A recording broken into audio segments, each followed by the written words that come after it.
행복한 교회 성도 여러분, 이 영상을 보시는 하나님 나라의 귀한 자녀 여러분, 오늘은 2021년 11월 13일 토요일입니다. 만약에 하나님께서 나를 천사를 통해서 부르신다면 나는 어떻게 대답해야 할까? 정말로 놀라운 이 환상적인 상황 속에서 하나님께서 나를 소명자로 부르신다면 어떻게 반응해야만 할까? 성도님들도 한번 생각을 해보시기를 부탁드립니다. 하나님은 농부도 부르셨고요, 또 장군도 부르셨고, 또 병자도 부르셨고, 또 많은 구약시대의 선지자, 사사, 제사장들을 부르셨습니다. 하나님이 부르실 때 다양한 반응이 있습니다. 이사야처럼 내가 여기 있나이다 하고 나아가는 사람이 있고요. 또 오늘 본문처럼 사사 중에 기드온 사사처럼, 또 모세처럼 일단은 좀 반신반의하고 나는 아닙니다라고 이렇게 부정하는 사람들도 있습니다. 그리고 구체적인 표징을 보여주십시오. 그러면 내가 순종하겠습니다라고 하는 사람들도 있습니다. 오늘 본문에 이렇게 보게 되면 여호와의 사자라고 나왔는데 사람처럼 이렇게 왔지 않나 이런 생각도 들고 음성만 들려지는 것이 아닌가라는 생각을 하게 됩니다. 하나님께서 우리 성도들에게 소명을 주시기 위해서 어떤 임무를 맡기기 위해서 부르실 때 우리는 과연 어떻게 응답할 수가 있을까요? 여러 가지 방법이 있겠죠. 오늘 그 중에 한 방법이 나오기 시작합니다. 오늘 본문 사사기 6장 11절부터 24절까지의 말씀을 먼저 듣고 다시 오겠습니다.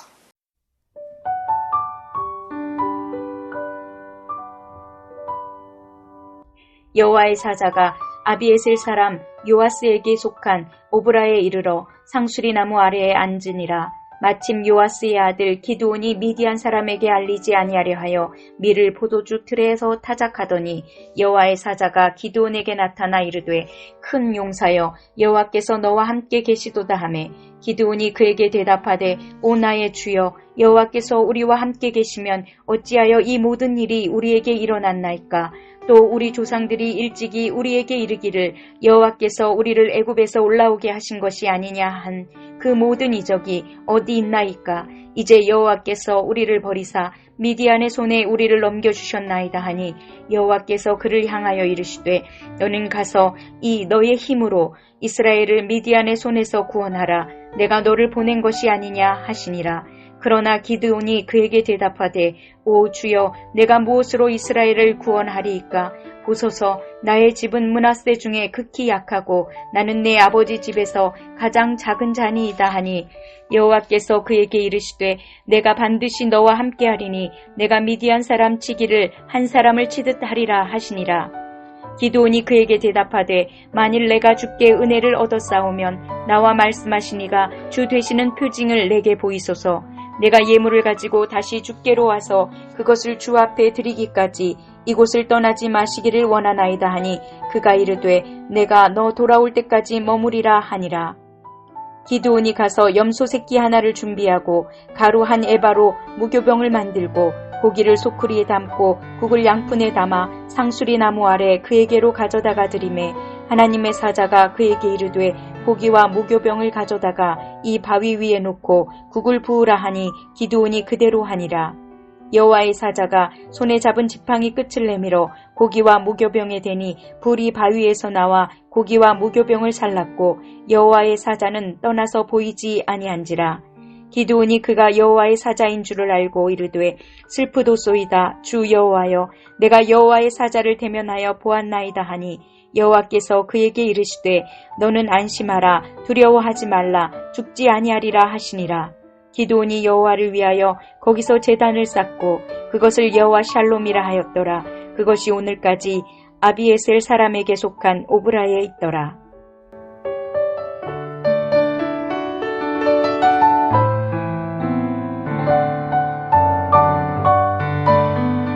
오늘 본문은 기드온 사사의 소명 기사입니다. 참 알쏭달쏭한 그런 모습 속에 이렇게 소명을 받게 됩니다. 우리가 보통 생각하면 하나님이 부르시는 사람은 아주 믿음이 확실한 사람, 불변하는 사람, 정말 열정이 뜨거운 사람, 뭔가 확고한 철학과 이념이 또 신앙의 근본이 있는 사람을 부를 거라고 생각합니다. 그런데 성경의 곳곳에 보게 되면, 특히 오늘 본문 나오는 이 기드온 사상을 보게 되면 정말로 이 사람이 사살까? 라는 이런 질문을 던지지 않을 수가 없습니다.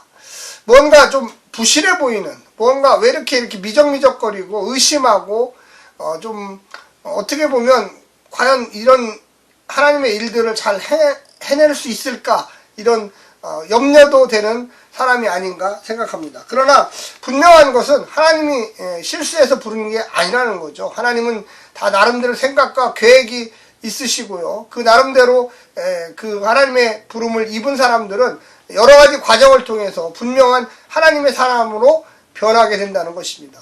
우리 성도들도 역시 마찬가지로 어떤 일을 하나님께서 맡겼을 때 거부하는 사람도 있고요. 또한 절대 안 한다는 사람도 있어요. 그런데 또한 순종하면서 하나님 맡겨주시면 제가 최선을 다해서 하나님 나라의 위대한 일들을 이루어보고 싶습니다. 하나님이 주시는 영광에 참여하고 싶습니다. 이렇게 고백하는 사람들이 있다라는 것입니다. 저는 행복한 교회 성도들이, 또 이 영상을 보시는 하나님의 귀한 자녀들이 반드시 그렇게 적극적으로 대처하면서 하나님에게 순종하는 사람들이 되기를 원합니다. 오늘 본문에 보면 하나님의 긍휼과 은혜 앞에서 이스라엘의 구원이 기대됩니다. 미디안 이 가나안 족속이 이스라엘 백성들을 아주 코러로 몰아붙였습니다.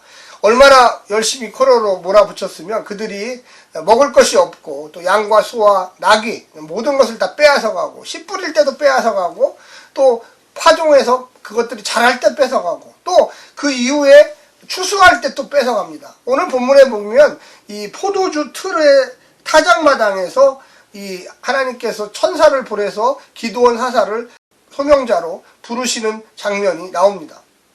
그런데 놀라운 것은 뭐냐면 보통 타작이라고 하는 것은 농경사회에서 공동체가 같이 하는 거예요. 전체가 이 추수의 기쁨을 누리는 건데 오늘 본문에 보게 되면 집에서 몰래 하고 있는 장면처럼 보입니다.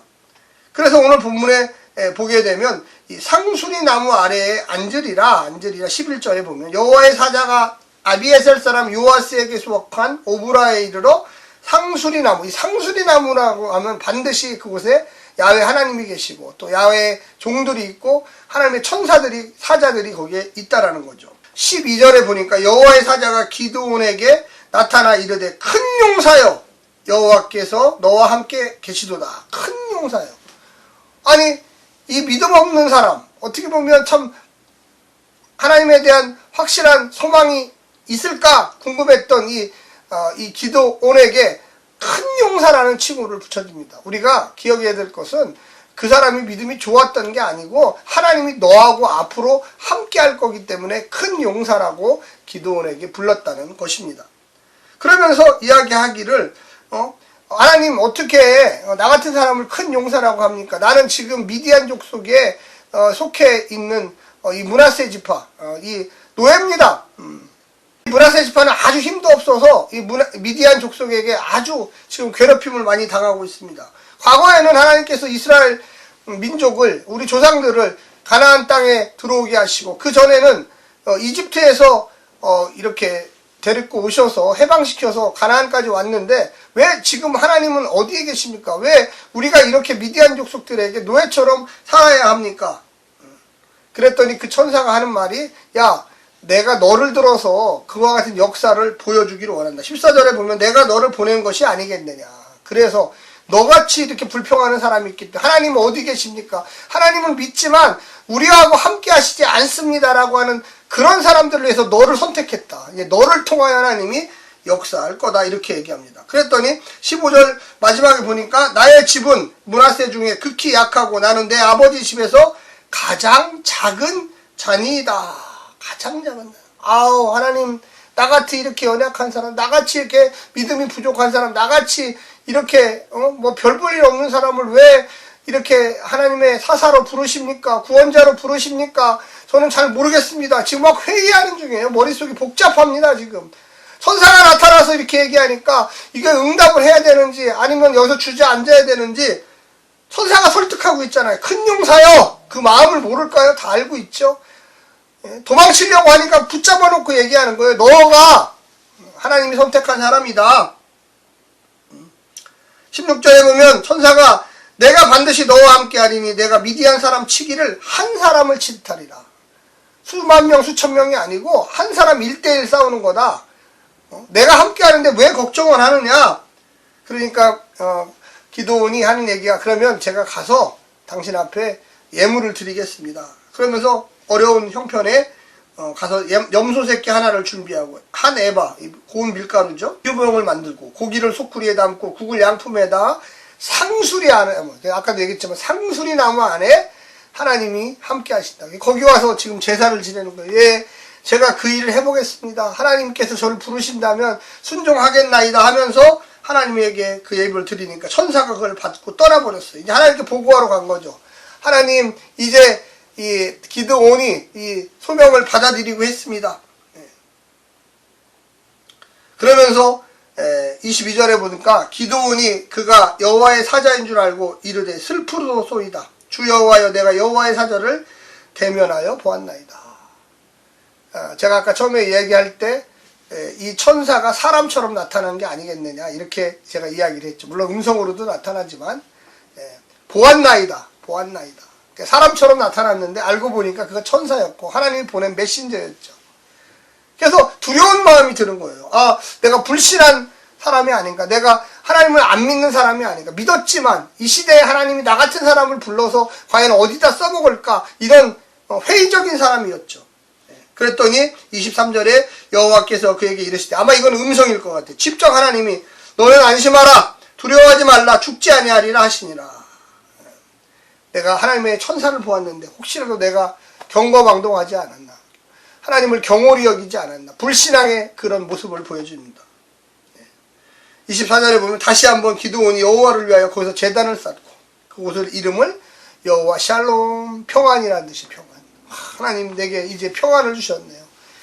내가 이제 받아들이겠습니다. 확신하겠습니다. 천사도 나타났고요. 그리고 하나님도 음성으로 우리에게 보여주셨습니다. 나에게 보여주셨습니다.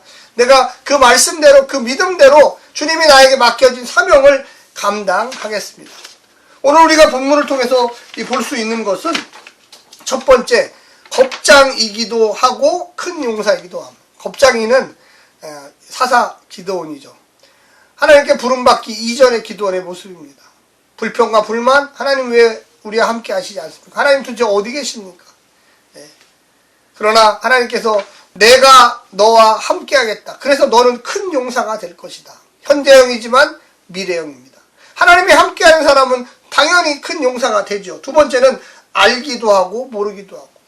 우리 조상들이 이집트에서 해방되어 왔던 그 역사를 기드온은 알고 있었어요. 그리고 하나님이 함께 하시면 우리도 그렇게 할 수 있다는 것도 알고 있었어요. 그런데 현실은 미디안 족속을 피해서 몰래 포도주를 짜야 되는, 포도주 틀을 돌려야 되는, 무서운 거죠. 미디안 군대들이 와서 다 뺏어가니까. 믿음이 없다는 것은 상상력이 없다라는 거예요. 하나님의 역사하심을 잘 믿지 못하겠다는 거예요. 과거에는 있었지만 과연 현재에도 그럴까? 오늘날도 그런 성도들이 아주 많습니다. 과연 하나님은 나하고 함께 하실까? 내 자녀에게 함께 하실까? 내 기도를 들어주실까? 과거에 성경에는 이렇게 많이 나오고 우리 어머님, 우리 할아버님, 할머님 다 하나님이 함께 하셨다는데 왜 나는 함께 하지 않지? 이렇게 불신앙을 갖고 있는 젊은 세대들이 많습니다. 마지막 세 번째는 믿기도 하고 안 믿기도 하고. 아까도 얘기했지만 이 무교병과 이 염소와 또한 이런 것을 에바를 이렇게 고운 밀가루로 무교병을 만든 하나님께 드리면서도 그가 정말로 하나님의 사람일까? 하나님이 보낸 사자일까? 천사일까? 의심이 있었어요. 그런데 없어지고 나서 보니까 그가 정말로 하나님이 보낸 사람이었어요. 그래서 슬프도소이다. 아, 내가 왜 하나님이 보낸 천사를 못 알아봤을까? 사자를 인지하지 못했을까? 그때 하나님이 두려워 말라. 내가 너와 함께 할 것이다 이야기합니다. 너를 죽이지 않아야 할 거다. 안심해라. 내가 너와 함께 하겠다. 이런 이야기죠. 여러분, 우리가 이 땅에 살면서 하나님이 날 부르실 때, 하나님이 나와 함께 하실 때 어떻게 반응하시겠습니까? 우리 인생에 살아가면서 여러 가지 일들이 반복됩니다. 그런데 하나님이 날 부르실 때가 있다라는 거예요. 분명히 명백하게 체험적으로 하나님이 나를 부르실 때 주님, 내가 여기 있습니다. 내가 주님을 믿습니다. 주님 나와 함께 동행해 주시고 내가 이 위대한 과업을 이루게 도와 주시옵소서라고 기도해야만 하고 순종해야만 할 것입니다. 오늘 하루도 승리하십시오. 샬롬.